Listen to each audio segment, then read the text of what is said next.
Olá, salve, salve! Estamos aqui para falar sobre cognitivismo. Sou Aline Mendonça, especializada em educação, desenho instrucional, psicopedagogia, graduada em pedagogia, bacharel em música, especializada no ensino de música e pesquisadora.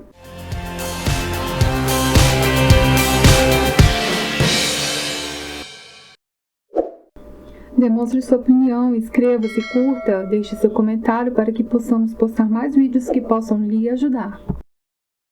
Desta vez, destacamos aqui Jean Piaget, um pesquisador que vamos falar sobre ele por ter se destacado na área do cognitivismo. Cognitivismo possui 3 concepções teóricas e defendem diferentes posições epistemológicas, ou seja, posições advindas do conhecimento científico. Sobre o cognitivismo, precisamos de passar por questões que Jean Piaget conceitua. O que é ambientalismo? Ambientalismo é um resultado da experiência, aquilo que o indivíduo provou e viu e aprendeu alguma coisa por meio de sua experiência. Exemplo, encostar o dedo no interruptor e levar choque. Então, assim, é uma experiência que ele não pode fazer isso, só que ele não sabe até então comprovar. Então, deste modo, ele tem a sua experiência. Claro que o indivíduo do outro tem experiências diferentes, mas aqui o ambientalismo ele trata como se nós não, antes de adquirir o conhecimento, nós somos uma tábula rasa, nós não experienciamos nada antes deste modo, sem experienciar, não tem como aprender. Ou seja, é como se o professor, ele é o centro pedagógico, ele é o centro das atenções e ele é um conteudista, ele que vai engessar o conteúdo no aluno. O ambientalismo não acredita que o aluno tenha um conhecimento prévio, ele acredita que o aluno, ele é um caderno em branco para ser escrito da maneira que quiser, pode ser manipulado, pode ser experienciado por isso, ok? Eu não vou colocar aqui a minha posição, eu estou colocando aqui o que é ambientalismo, ok? Porque não adianta a gente ter um pensamento, um conceito, claro que todos nós temos, sou a favor do ambientalismo, sou contra o ambientalismo, ok, mas na hora de fazer um concurso público, na hora de prestar uma entrevista, o conceito em si puro, ele precisa ser apresentado. Se te perguntarem qual é a sua posição, ok, a gente faz a nossa dissertação sobre isso, mas quando pergunta quais são as premissas do ambientalismo, é necessário entendê-las, ok? Inatismo.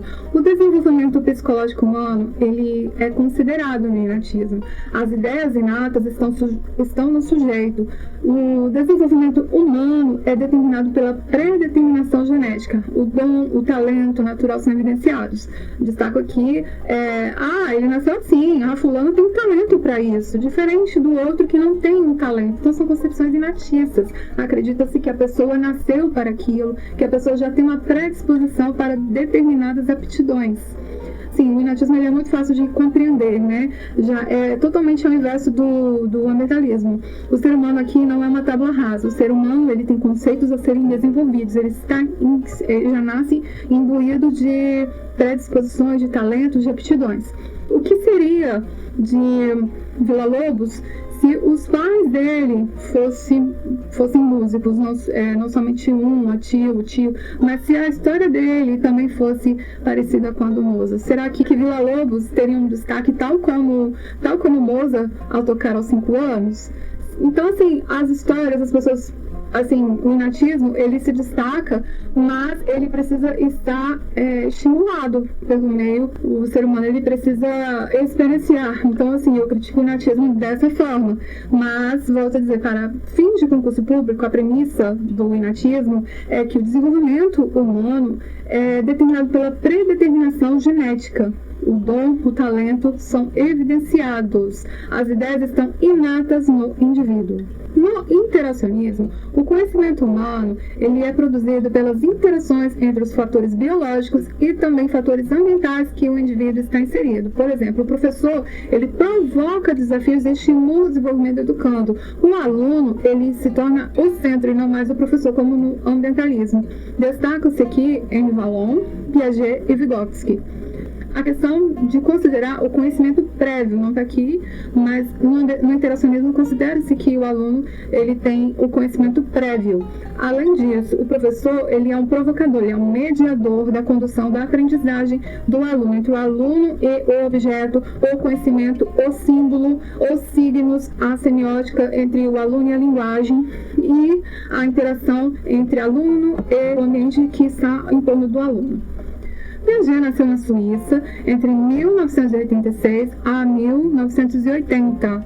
Doutor na área de ciências naturais, a busca de conter o desenvolvimento humano recorre à psicologia e estabelece conexões à biologia. O que eu posso dizer nesse período? Piaget, ele estuda psicologia, ele é um psiquiatra suíço, desenvolve pesquisas consideráveis à esquizofrenia, trabalha com a psicologia experimental. Ele trabalhou com Binet, o inventor do teste de inteligência de QI. Piaget, ele rejeita os testes de Binet e toma direção aos métodos dos psiquiatras como Freud, fundador da psicanálise, e Jung, fundador da psicologia analítica. Uma coisa aqui que eu posso dizer é essa data aqui, de 1986 a 1980. O que tem essa data? No Brasil, o Brasil está na transição entre a abolição da escravatura e o trabalho livre. Isso vai destacar algumas coisas que nós veremos no próximo vídeo, que eu vou fazer após o conceito de Piaget. Então, assim, Piaget, por ele ser suíço, ele tem uma vantagem. As pesquisas dele não ficaram presas como ficou presas as de Vygotsky. Ele tem uma facilidade maior de publicação, uma facilidade maior de interagir, e muitas escolas, instituições, inclusive algumas leis, a questão da criança, da infância, a educação infantil, ela tem uma grande relevância e adaptação até mesmo em algumas leis que nós temos hoje, prevalecem, né?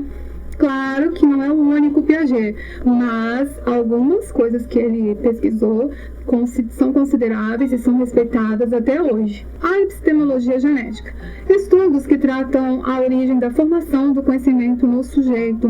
Uma característica da epistemologia genética é um estudo que trata a origem da formação do conhecimento do sujeito. Estudos sociogênicos que tratam da formação do conhecimento na sociedade.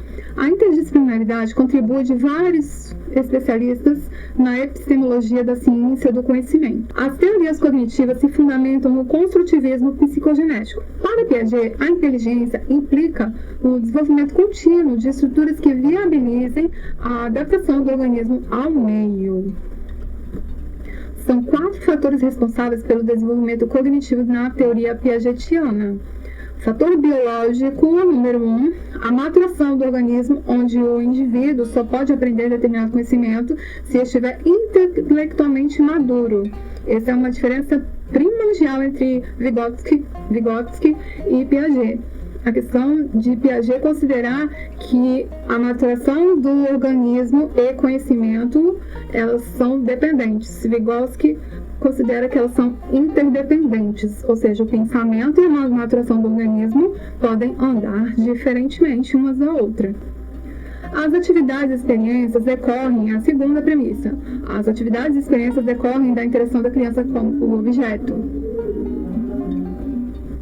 Aí vem a questão do ambientalismo que nós vimos anteriormente. A questão, Piaget, ele é um interacionista também, mas a questão da relação do objeto com a criança, a questão da experiência, também é considerada aí que a criança, ela não está com pensamento, né? O pensamento não andou, ou seja, só vai andar a partir do momento que ela desenvolver. Então, a questão da tábula rasa aí tá rolando, ok? Interação social. Piaget também ele é interacionista, mas ele acredita com a maturação, a interação através da maturação. Essa é a diferença principal entre Piaget e Vygotsky. Vamos ver depois Vygotsky. Interação social ocorre pela construção da linguagem e da educação. Equilibração refere-se às trocas do sujeito com o mundo em busca de um melhor equilíbrio. Estimula a criança a encontrar respostas para novos problemas, onde gera primeiramente um estado de desequilíbrio onde a criança incorpora algo novo denominado de assimilação. Posteriormente, o equilíbrio obtido pela resposta certa incorpora a estrutura interna da cognição, processo de acomodação. É um princípio aqui que vai ser desenvolvido, a questão do equilíbrio.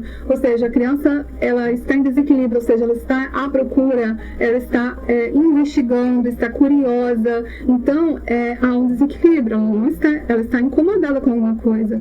E aí, até que ela aprenda a questão da equilibração. Então, essa busca constante, aprendeu, desequilibrou de novo, tem uma curiosidade acontecendo. E aí, volta novamente a um novo estágio de reapreensão e adquire um equilíbrio. Essa questão da equilibração que Piaget considera.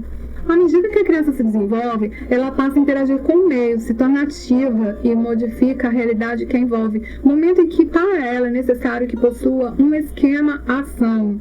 Ou seja, uma estratégia para que aconteça, a aprendizagem. O desenvolvimento ocorre por meio de um intercâmbio permanente com o meio denominado que, para sua melhor adaptação, busca um processo de equilibração. Piaget denomina este projeto de equilibração majorante no desenvolvimento cognitivo. A equilibração majorante, ela constitui-se de dois mecanismos, a assimilação e a acomodação. Isso cai em prova. Eu já fiz concurso e a equilibração majorante, ela manda, vamos dizer assim, se subdivide. E o que é isso? Ela se subdivide em assimilação e acomodação. A assimilação cognitiva, foi o que eu falei, a questão da desequilibração, que permite a incorporação de novos conhecimentos, experiências ou informações estruturais ao intelecto. A acomodação cognitiva é a reorganização da estrutura mental para que possa incorporar novos conhecimentos e transformá-los às novas exigências do meio. A criança está incomodada com alguma coisa. O ser humano em si, adulto, eu diria assim, a curiosidade, enfim, a questão da gente tá incomodado com alguma coisa. Peraí, tá faltando alguma coisa. Vou aprender, vou superar. Superou, mudou. E aí, desenvolveu. Ok? Equilibração majorante. Assimilação, adaptação e acomodação. Tá aí, equilibração majorante. Assimilação e acomodação. Na criança, Piaget conceitua 4 períodos do desenvolvimento cognitivo. Eles são o estágio sensório-motor, o estágio pré-operatório, operações concretas e operatório formal. Veremos no próximo vídeo. Até mais. Saudações. Ortográfica, totalmente gratuito, somente solicitar pelo link da descrição. Aproveite, até a próxima.